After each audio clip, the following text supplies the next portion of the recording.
What's up, guys? It's your boy Justin. Today for Tokusatsu Thursdays, we're reviewing the final film in the Gamera 1990s trilogy, directed by Shusuke Kaneko, written by Kazunori Ito. The film stars Shinobu Nakayama as Mayumi Nagamine, who was one of the stars from the first film. You have Maeda as Ayana Hirosaka, Yukijirō Hotaru as Inspector Tsutomu Soko is in the film, right?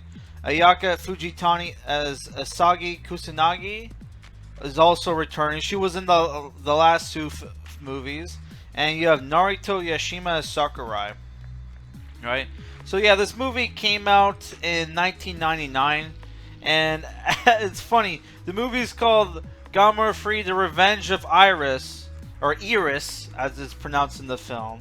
But at the end, when the movie ends, it's called Gamera 1999, the Absolute Guardian Universe, which is like one of the names that Gamera goes by, right? So yeah, I would say out of all three Gamera films, this one is the most brutal, right? And especially you can see why they had like the final fight in the movie is really intense and bloody, right? And like you could tell like that this was supposed to be like the end of a series, because Gamera gets absolutely brutalized at the end of the movie. It's insane. Holy crap. So the story of this film, the movie is a little all over the place with some of its characters, because you have they introduce like a bunch of characters that you're like, okay, what's the connection here? Right? Because you got you have the main character from the first film, who is the bird expert, who's now a monster expert, who studies the Gaios, which is the pterodactyl monster from the first film. They're still around, eating people, right? You have this computer game maker and this fortune teller girl who team up, right? And they're who are working for the government, and they're like planning some crap, right? It's not exactly clear what their role in the movie was, right? And you also have like the new character in this movie franchise, Hirosaka, who is a teenage girl whose parents and pet cat was unfortunately killed in the events of the first film, when Gamera was fighting the giant Gaios, right? In the finale of that film. So she moves to the small town with her little brother, and I guess they're living with extended family, right? And she hates Gamera, right? She hates Gamera, and she gets bullied. Her and her brother get bullied in school, and she gets tricked by these bullies girls to move the sacred stone at the shrine, right? Which the shrine is protected by this family, right? And she befriends the teenage boy of that family, right?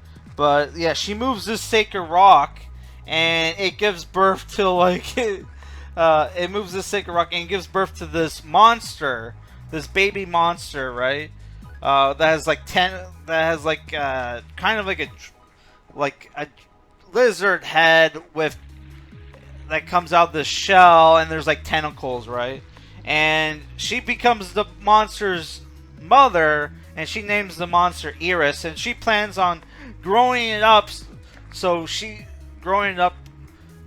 So the monster can go and kill Gamera, so she can get revenge on her family, right? While all this is going on, Gamera, and at first the movie makes you think Gamera is going to be the villain of the movie, because they made Gamera look sinister as fuck in the film. There's a scene where Gamera just kills two Gaios, right? Over the city, and it causes a lot of collateral damage, right? To the point where the government of Japan is like declared Gamera, declared Gamera as enemy of the state, right? So at some point you think, oh, like Gamera's the villain, and she's gonna raise the Iris monster, and it's gonna go and kill. It's gonna go and kill the Gamera. Gamera's gonna be the final villain of this Kaiju series, right? Nope. It turns out off screen the Iris monster went around and killed almost everybody in the girl's village except for her, herself, her brother, and the teenage boy of the Shrine family, right? While that's going on, the monster expert from the first film spots Inspector Tsutomu, who's played by what's his name? Yukijirō Hotaru, who is like I consider him a Tokusatsu icon, but like other people might not. But yeah, he's a small time. He's not a small time actor. He's an actor that's been in lots of Tokusatsu films and TV shows. He was the butler in Garo, and he was one of the squad mates from Crescent Moon Mikazuki, right? Because they have like that squad of the Power Ranger guys, right? In the giant robot, Crescent. What was it called? Fudge, man. I reviewed this show too. It was like one of the early reviews for this show, for this podcast. Man, my computer is slow today. Sorry, I'm just gonna look this up. We're gonna look up this thing that doesn't really matter. Giant Robot Mikazuki. Yeah, that was the name of the show, right? And and it's funny because this character, man, he went from being he went from being a cop in the first film to being a security guard in the second film, and in this movie he starts off as homeless. He gets spotted in the streets of Tokyo by our character, right? And at first, she he pretends oh, he doesn't know her, oh no, you're mistaken, I'm not, I'm not a cop, inspector, whoever, right? He's selling magazines, right? He's homeless selling magazines, right? But his character gets redeemed because he decides, he decides to go with her to go find the mysterious monster, right? And that's where our characters find out about the Iris monster and the girl who bonded with it, who wants to kill Gamera, right? Which which the mysterious fortune teller and the game designer kidnaps the Hirosaka, the girl who wants revenge on Gamera, right? Only for our characters to confront him, release Hirosaka, and then you have the final battle between Gamera and Iris, right? Which there's a really cool scene in a forest where You have Japanese troops engage. Have this ground battle with Iris that was pretty cool, right? But yeah, the honestly the movie, the best part of the movie is in the last like I would say like 15 or 20 minutes of the film, which is movie's like an hour and I think 47 minutes, where you have the final battle between Iris and Gamera, which was fucking brutal. Fucking Gamera fucking blasts one of his hands off to free himself from Iris, because Iris has this ability to suck the life out of fucking people, right? And leave them lifeless, shriveled up, lifeless husks.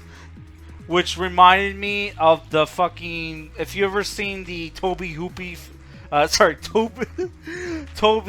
Hooper film Life Force, and how like the space vampires in that movie will suck people dry, and then and it'll leave them like lifeless husks, only for them to turn back, go back to being zombies. The corpses in the film look just like the corpses in Life Force, man. Which I don't know if that was intentional or not. But yeah, like I really liked this film. The action was great. It's a little slow, but like I thought there was really good character development. The special effects looked good. There was some bad composite shots, but where you obviously had the green screen in people with like the suit actors, right? So, but other than that, the movie looked great. The music was good. One problem with the movie is there's lots and lots of CGI. Lots of CGI in the movie, and the CGI does not look good. Then again, this is like late 90s, right? So like, you know, CGI is not going to look great either way. But yeah, there's lots of CGI in the movie, but you know, when the battles happen, you know, it's, you know, you have suit actors, right? Which, unlike with the second film, Gamera does not get like a new attack, right? Which kind of, but like, you know, it was more like a brutal hand-to-hand combat, you know, like scene, right? But yeah, I really enjoyed this movie, and I'm giving it a 7 out of 10. It's probably, I would say it's probably the second best out of the franchise, out of this series. I think I like the first film more, but like, no, I think when it comes to the action, though, I think this was the best film, right? I mean, not action, I mean like monster on monster battle. This was probably the best, even though he didn't have like an, you know, super ultra attack like he did in the second movie, where he basically does like a spirit bomb fireball attack. Which, if you watch that movie, you know what I'm talking about, right? But yeah, like 7 out of 10, great movie. So that's it for this review, guys. Peace.